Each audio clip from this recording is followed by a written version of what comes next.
Magandang araw po sa inyong lahat. Ako po si Dr. Miguel Santos, isang doktor na naglalaan ng aking propesyon sa pag-aalaga ng ating mga nakatatanda. Isang karangalan po na makasama kayo ngayon upang talakayin ang isang napakahalagang paksa na madalas ay hindi na pag-uusapan ng husto. Noong nakaraang linggo, may dumating sa aking klinika na isang 72 anyos na pasyente si Mang Jose. Naglalakad siya gamit ang isang tungkod. Hindi ko po alam kung anong nangyari, Doc, sabi niya sa akin na may bahid ng pag-aalala sa kanyang boses. 1 taon lang po ang nakalipas, malakas pa ako. Ngayon po parang anumang oras ay bibigay na ang mga binti ko. Tinanong ko siya tungkol sa kanyang pamumuhay. Ang kanyang pagkain ay hindi naman nagbago. Wala naman siyang anumang aksidente o pinsalang natamo. Subalit, ang hindi niya alam, ang kanyang mga kalamnan ay unti-unting nanghihina bawat gabi habang siya ay natutulog. At hindi po nag-iisa si Mang Jose sa ganitong kalagayan. Karamihan sa ating mga senior citizen ay tahimik at dahan-dahang nawawalan ng lakas pagkatapos ng edad na 60. Madalas hindi natin ito namamalayan hanggang sa tayo ay matumba o madulas. At doon nagsisimula ang mas malaking problema. Ang tunay na dahilan, ito po ay higit pa sa simpleng pagtanda. Ang totoo, hindi natatanggap ng inyong mga kalamnan ang mga mahahalagang sustansya na kailangan nila upang ayusin ang kanilang sarili sa gabi. Sa katunayan, ipinapakita ng mga pananaliksik na 93% ng mga matatanda na higit sa asyentaping ang kulang sa kahit isa man lang sa 7 bitamina na nagbibigay ng proteksyon sa kalamnan habang tayo ay natutulog. Dahil dito, tumataas ang panganib ng pagkahulog, paninigas ng katawan, at mas mabagal na paggaling mula sa anumang pilay o pagod. At alam po natin, kapag ang isang senior ay nadapa, nagbabago ang lahat.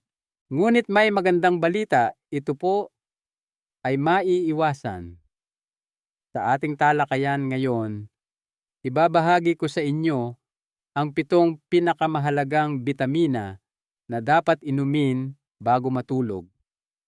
Ang lahat ng ito ay suportado ng agham at tutulong sa inyo na manatiling malakas, matatag, at may kakayahang mabuhay ng mag-isa sa mas mahabang panahon. Unang seksyon, ang ika-7 bitamina, magnesium glycinate. Madalas kapag pinag-uusapan natin ang mga bitamina at mineral para sa kalusugan ng kalamnan, ang magnesium ay nakakaligtaan. Ngunit ang totoo, ang magnesium partikular na ang anyong magnesium glycinate ay isa sa mga pinakamahalagang sustansya para sa mga taong higit sa 80 anyos upang mapanatili ang lakas at tamang paggana ng kanilang mga kalamnan lalo na sa gabi. Ang magnesium ay hindi po isang ordinaryong suplemento. Ito ay isang mahalagang sangkap sa sistema ng pagkukumpuni ng kalamnan ng inyong katawan habang kayo ay natutulog. Ang magnesium glycinate po ang anyo na pinakamadaling masipsip ng ating katawan. Habang kayo ay nahihimbing, ang magnesium glycinate ay tumatawid sa pader ng ating bituka at direktang pumapasok sa himaymay ng inyong kalamnan, kung saan ito ay nagsisimulang magtrabaho. Ito ay hindi tulad ng ibang anyo ng magnesium na basta na lang inilalabas ng katawan kasama ng ating dumi. Isipin ninyo ang magnesium glycinate bilang isang neuromuscular calming signal o pampakalmang senyales para sa inyong mga nerbiyos at kalamnan. Tinutulungan nitong mag-relax ang tensyon, binabawasan ang mga pulikat sa gabi, at inihahanda ang katawan para sa isang malalim at masinsinang paggaling. Higit sa lahat, pinapagana nito ang isang grupo ng mga enzyme sa loob ng inyong mga muscle cells. Ang mga enzyme na ito ang responsable sa pagpapanatili ng sapat na tubig, hydration, at paggamit ng oxygen ng mga selula. Kung wala kang sapat na magnesium lalo na sa gabi, ang iyong mga hibla ng kalamnan ay maaaring maging tensyonado, matuyo, at madaling mapagod. Isang pag-aaral mula sa Universidad ng Palermo sa Italia ang nagpakita ng kahangahangang resulta. Ang mga senior na may edad sa tiping pataas na uminom ng 250 mg ng magnesium glycinate gabi-gabi sa loob ng 3 buwan ay nagpakita ng 34% na pagtaas sa lakas ng kanilang kalamnan pagsapit ng umaga. Bukod pa rito, iniulat nila ang mas mahimbing na tulog, nabawasan ang paninigas ng kasukasuan, at mas kaunting pulikat sa binti. Bakit nga ba pinakamabisa ang magnesium sa gabi? Dahil sa oras na ito, ang ating katawan ay pumapasok sa tinatawag ng mga siyentipiko na rest and repair branch na kinokontrol ng ating parasympathetic nervous system. Ang magnesium po ang nagsisilbing gatong para sa sistemang ito. Kung kulang ka nito, bumabagal ang buong proseso ng paghilom ng iyong katawan.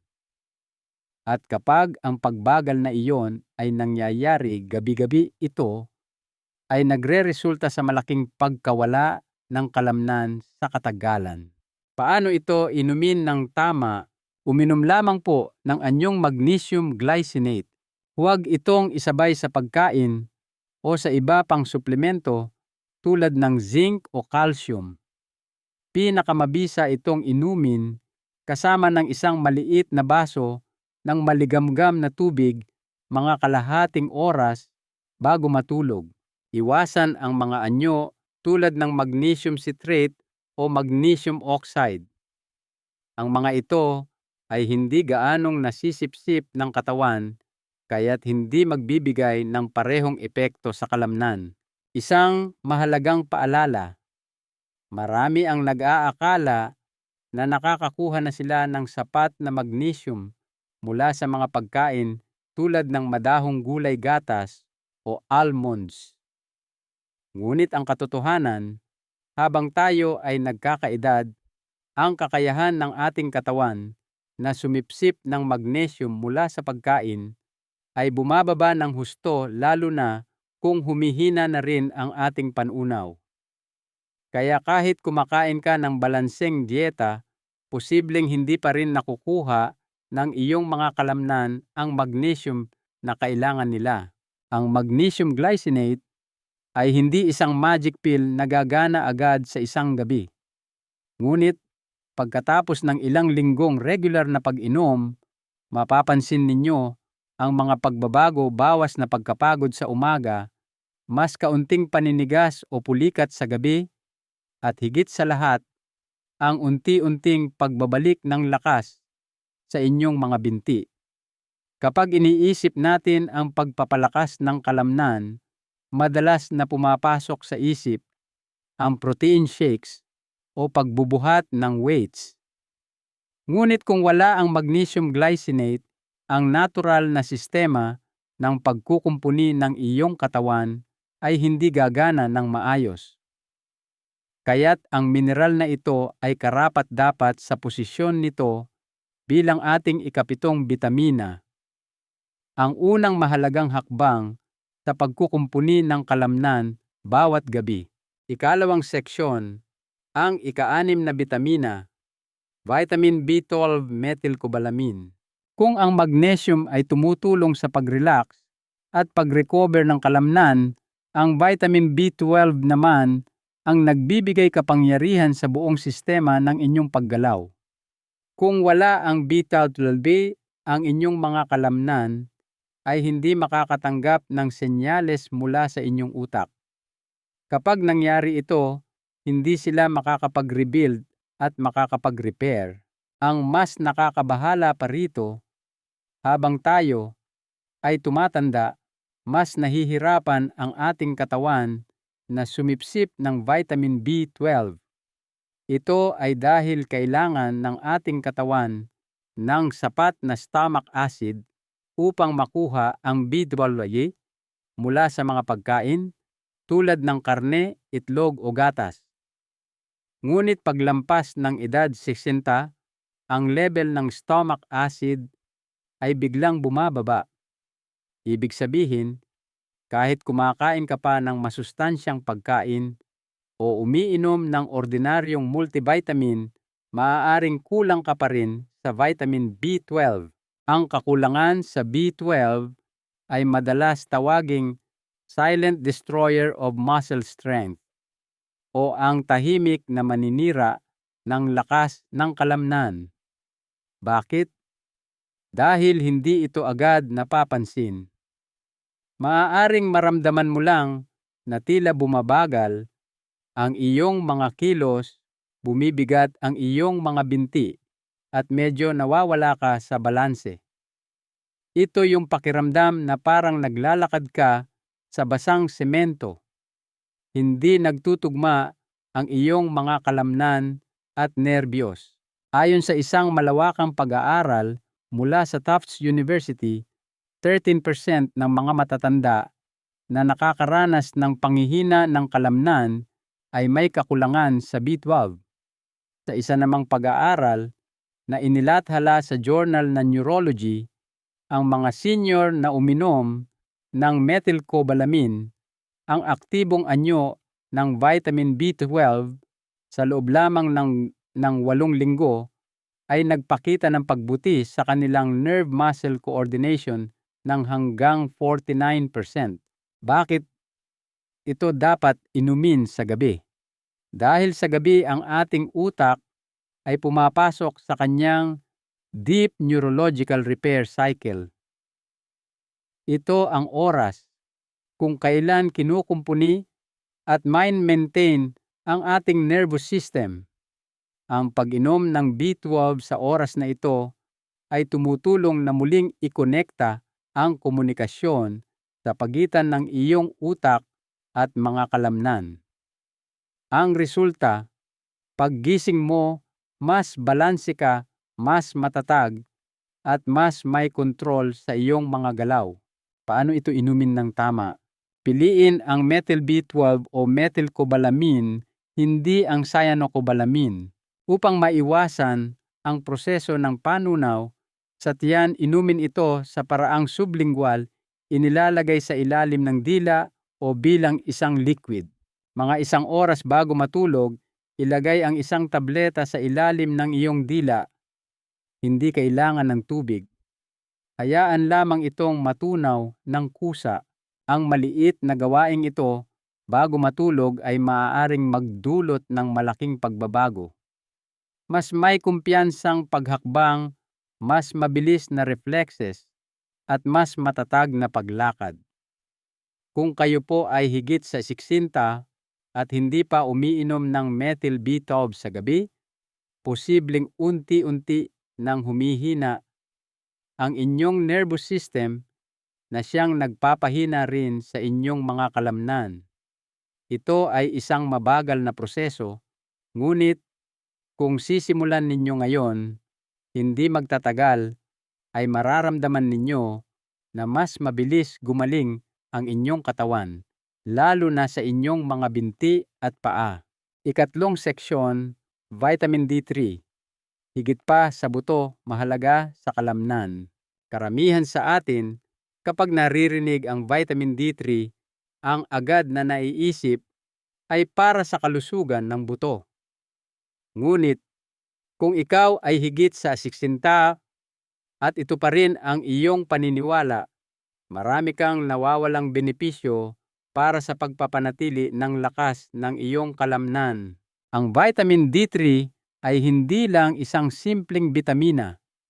Ito ay gumaganap bilang isang hormone na nag-a-activate o bumubuhay sa mga particular na genes sa loob ng hibla ng iyong mga kalamnan. Ang mga genes na ito ang responsable sa pagpigil sa pagkasira ng kalamnan, muscle breakdown, pag-iimbak ng enerhiya, at pagkukumpuni ng mga nasirang tissue sa kalamnan. Kapag kulang ka sa D3, ang mga genes na ito ay nananatiling tulog at ang iyong mga kalamnan ay unti-unting lumiliit. Higit sa lahat, sinusuportahan ng D3 ang kalusugan ng iyong mga fast-twitch muscle fibers. Ito ang mga hibla ng kalamnan na responsable sa ating balanse, sa kakayahang umakyat ng hagdan at sa mabilis na reflexes para maiwasan ang pagkahulog. Kapag ang mga fibers na ito ay humina, ang panganib na ikaw ay madapa, masaktan, at mawalan ng kakayahang kumilos ay tumataas ng husto. Isang pag-aaral na inilathala sa Journal of Clinical Endocrinology ang nagsasabing ang mga senior na uminom ng 2,000 IU international units ng D3 araw-araw sa loob ng 12 linggo ay nakaranas ng 18% pagtaas sa lakas ng kanilang mga binti. Isa namang pag-aaral mula sa Switzerland ang nagsiwalat na ang mga senior na may mababang antas ng D3 ay 2 beses na mas malamang makaranas ng matinding pagkawala ng kalamnan hanggang sa punto na kailangan na nila ng mga mobility aid tulad ng saklay o wheelchair. Ngunit heto ang dapat tandaan.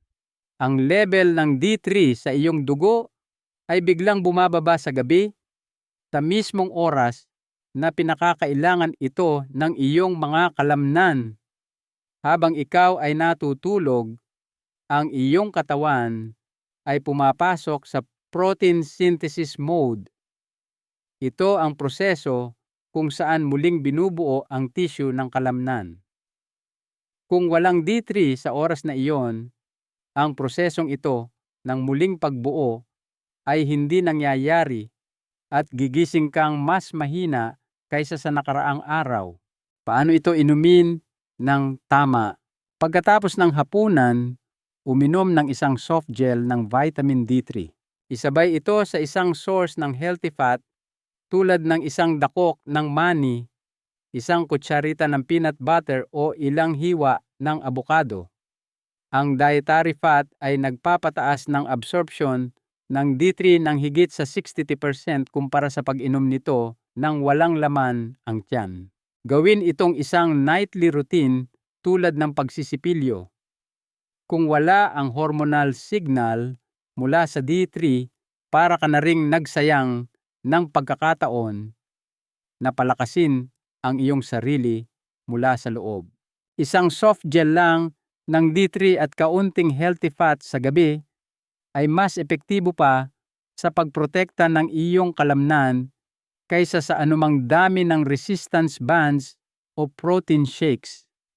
Kung ikaw ay kumakain na ng masustansya at regular na nag-eehersisyo ngunit nakakaramdam pa rin ng panghihina o madaling mapagod, malaki ang posibilidad na hindi nakukuha ng iyong katawan ang sapat na vitamin D3 para sa muling pagbuo ng kalamnan.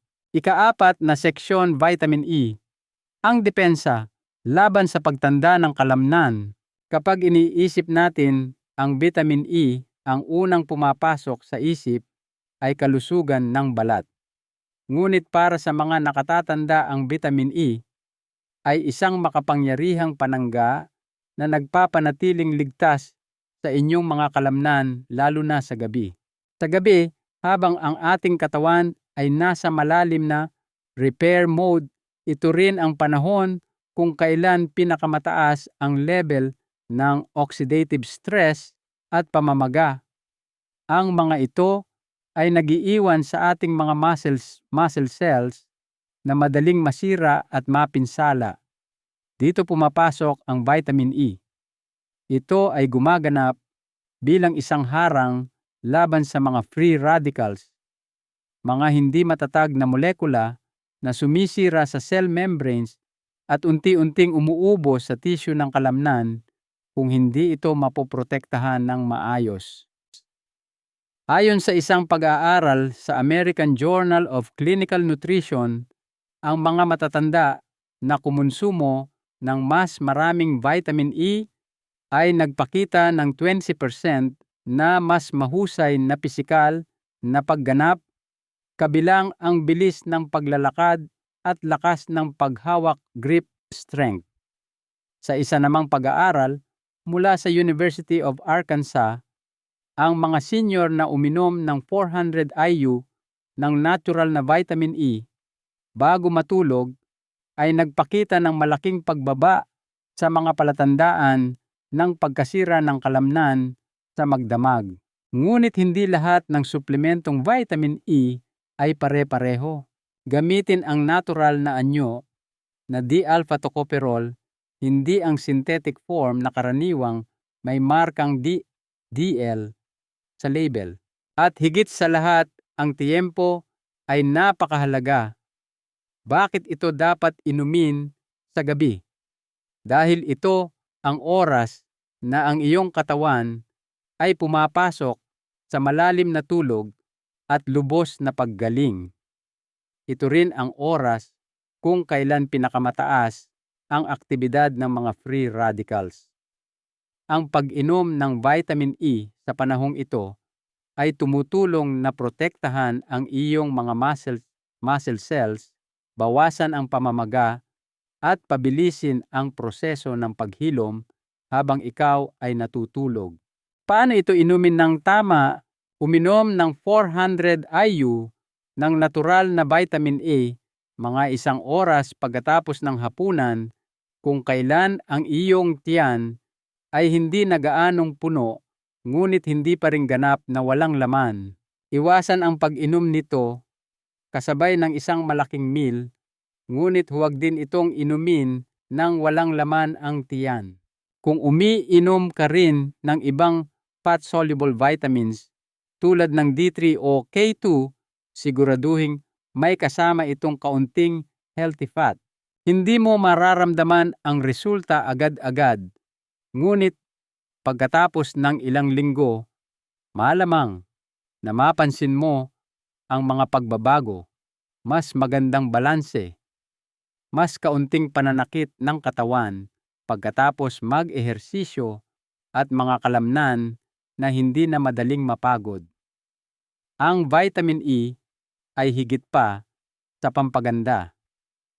Ito ay isang mahusay na kakampi sa pagpapanatili ng malakas na kalamnan, matatag na paghakbang, at regular na paggaling habang ikaw ay nagkakaedad.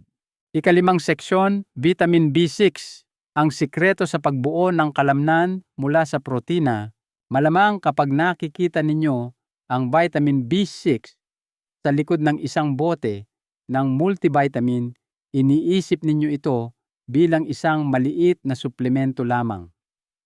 Ngunit para sa mga matatanda na higit sa 60 ang vitamin B6 ay mahalaga sa pagsindi ng apoy ng lakas ng inyong kalamnan sa gabi. Isipin niyo po ito, kung walang vitamin B, hindi kayang gamitin ng inyong katawan ang protina para maging tunay na kalamnan. Kahit pa kumakain ka ng maraming protina mula sa karne, itlog o protein shakes, kung walang B6, ang protinang iyon ay nakatambak lang at hindi nagagamit at ang iyong mga kalamnan ay patuloy na lumiliit. Dito po naiiba ang B6. Itinataguyod nito ang metabolismo ng mga amino acid sa loob ng iyong mga muscle cells na siyang susi sa pagpapanatili at pagpapalaki ng lean mass o purong kalamnan. Ayon sa isang pag-aaral na inilathala sa European Journal of Clinical Nutrition, Sa loob ng 3 taon, ang mga matatanda na may mas mataas na antas ng vitamin B6 sa dugo ay napanatili ang 22% na mas maraming lean muscle mass kumpara sa mga may mas mababang antas. Sa isa namang pag-aaral sa Tufts University, ang suplementasyon ng B6 ay nagpabagal sa bilis ng pagkasira ng protina sa kalamnan habang natutulog ng hanggang 18%. Bakit ito mahalaga? Dahil sa gabi ang ating katawan ay pumapasok sa isang anabolic state, isang proseso ng muling pagbuo at pagkukumpuni. Ang B-sun ay hindi lamang tumutulong sa prosesong ito ang gumagawa nitong posible. Paano ito inumin ng tama? Piliin ang aktibong anyo na pyridoxal 5-phosphate P5P. Ito ang anyo na direktang magagamit ng iyong katawan nang hindi na kailangan pang i-convert.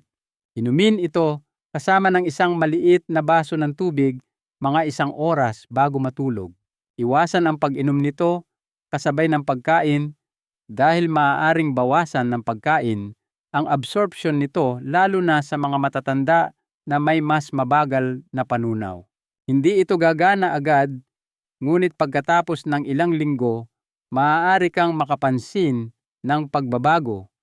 Mas mabilis na paggaling pagkatapos ng ehersisyo o anumang aktibidad at bawas na pagod pagkagising sa umaga. Marami ang naniniwala na pagkatapos ng edad 16 imposible nang mapanatili o bahagyang mapalaki ang lean muscle mass. Ngunit kung ikaw ay kumakain ng masustansya, ngunit nakakaramdam pa rin ng panghihina, pananakit o matagal gumaling ang B6, ay maaaring ang nawawalang piyesa sa sistema ng pagbuo ng kalamnan ng iyong katawan. Ika-6 na seksyon, Vitamin C, ang tagapagpagana ng collagen para sa pagkumpuni ng kalamnan.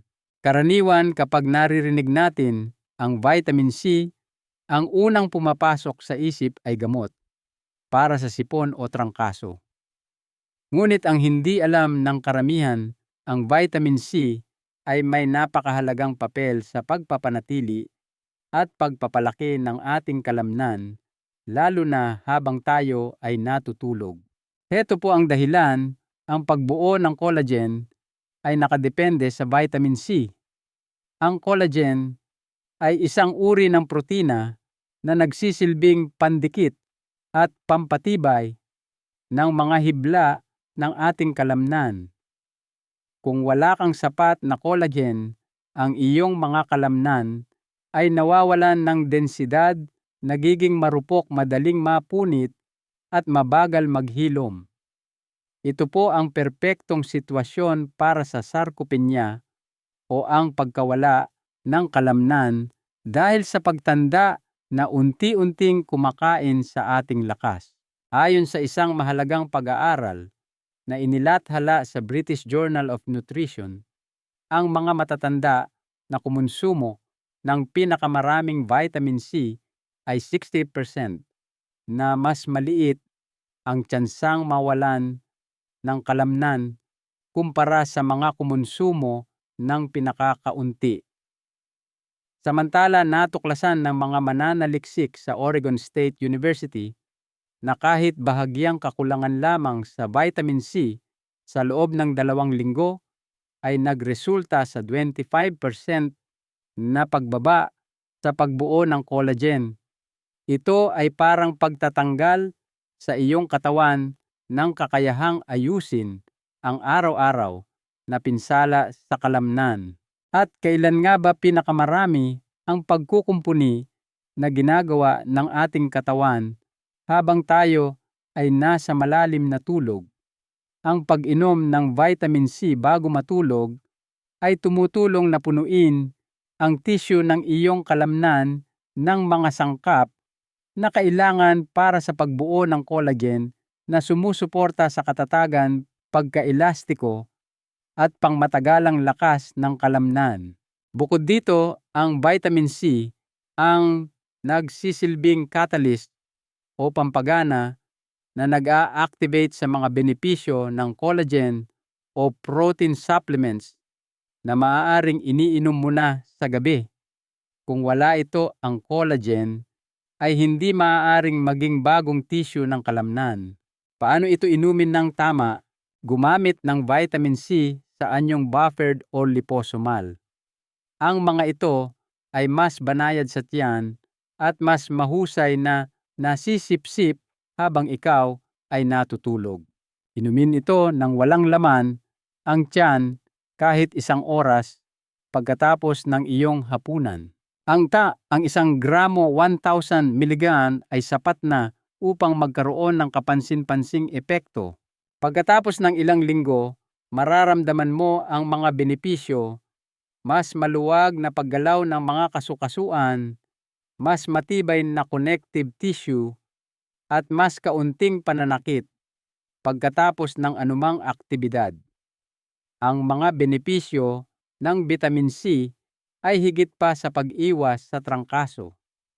Ito ay isang mahalagang kasangkapan upang tulungan kang mapanatili ang bawat hibla ng kalamnan na sinusubukang agawin ng pagtanda.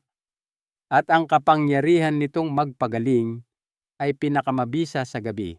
Ika-7 seksyon, Vitamin K2, ang susi na pumipigil sa pagkawala ng kalamnan sa pinakaugat nito.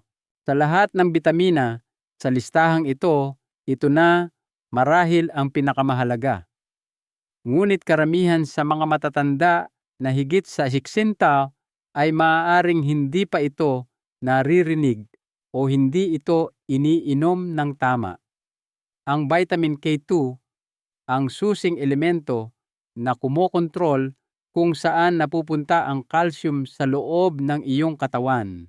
Isipin ninyo po kung wala kang vitamin K2, ang calcium na iniinom o kinakain mo ay hindi makakarating sa iyong mga buto o kalamnan. Sa halip, ito ay naiipon sa iyong mga malambot na tissue, mga daluyan ng dugo at mga ugat. Ito ay nagreresulta sa panghihina ng kalamnan, paninigas ng mga ugat, arterial hardening, mas mataas na panganib ng stroke at pagbaba ng kakayahang kumilos.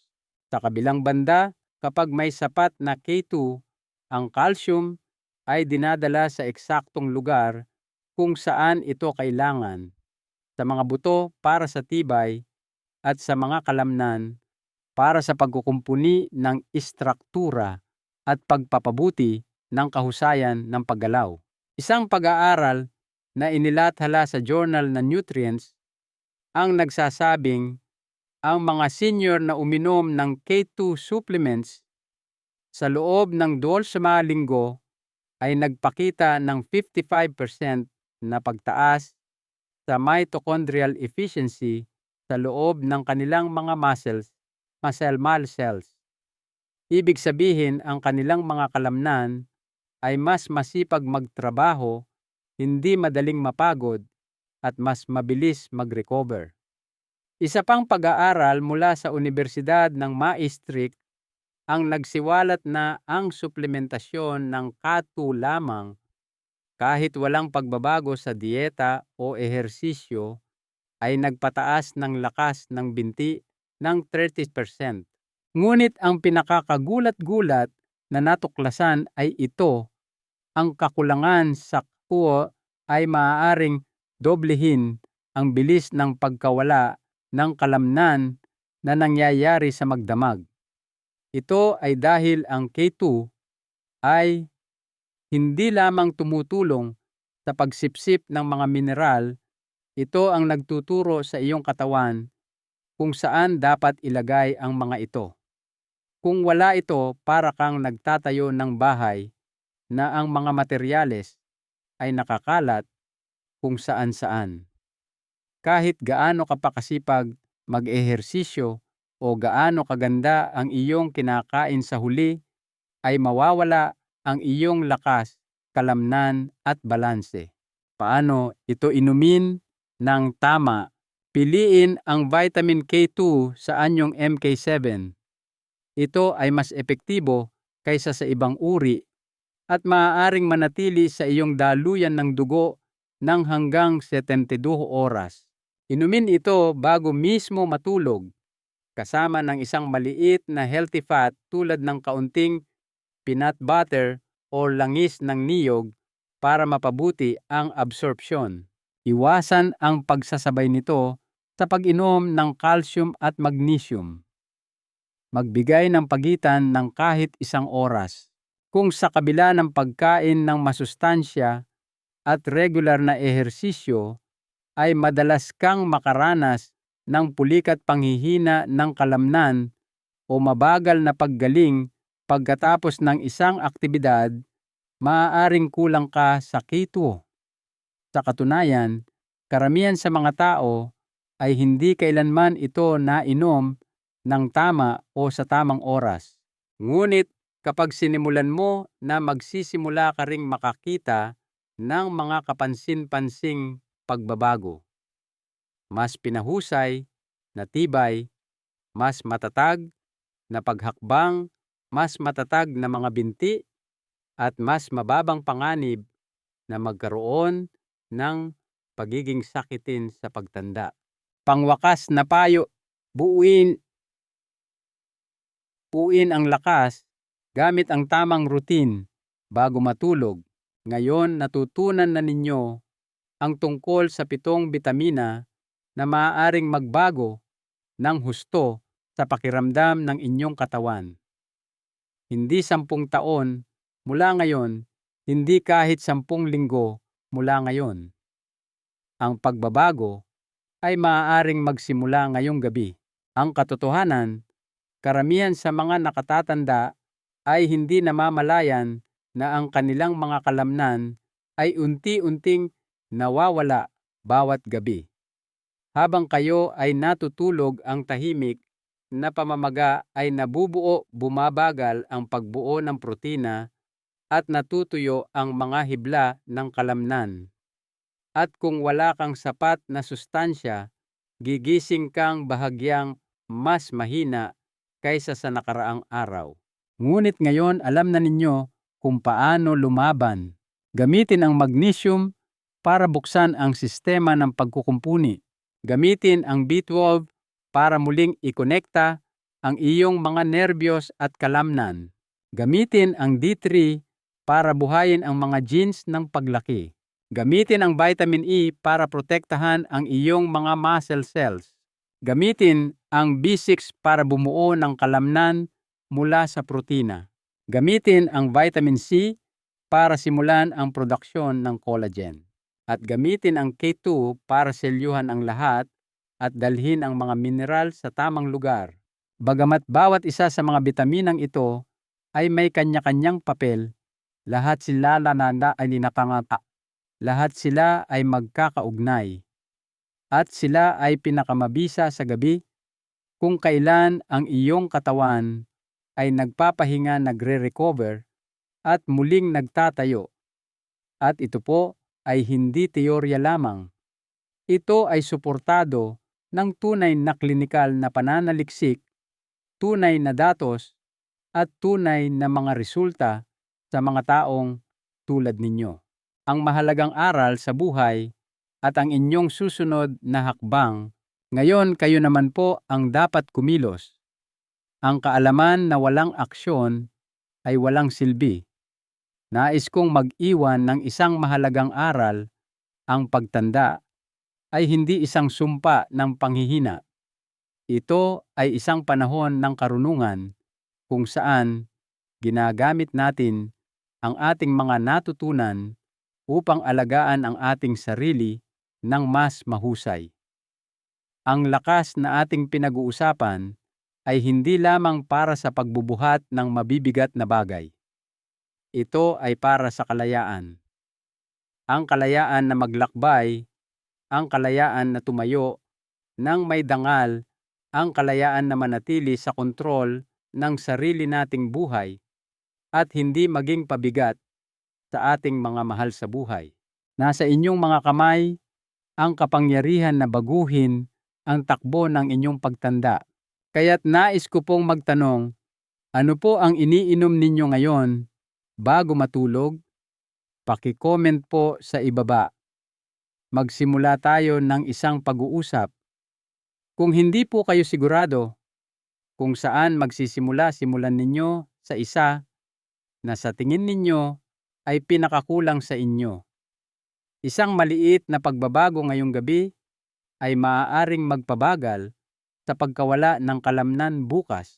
At panghuli, ibahagi po ninyo ang impormasyong ito sa isang magulang, asawa, kaibigan o sino mang taong mahalaga sa inyo. Dahil ang kalayaan at dignidad ay isang regalong nararapat para sa ating lahat.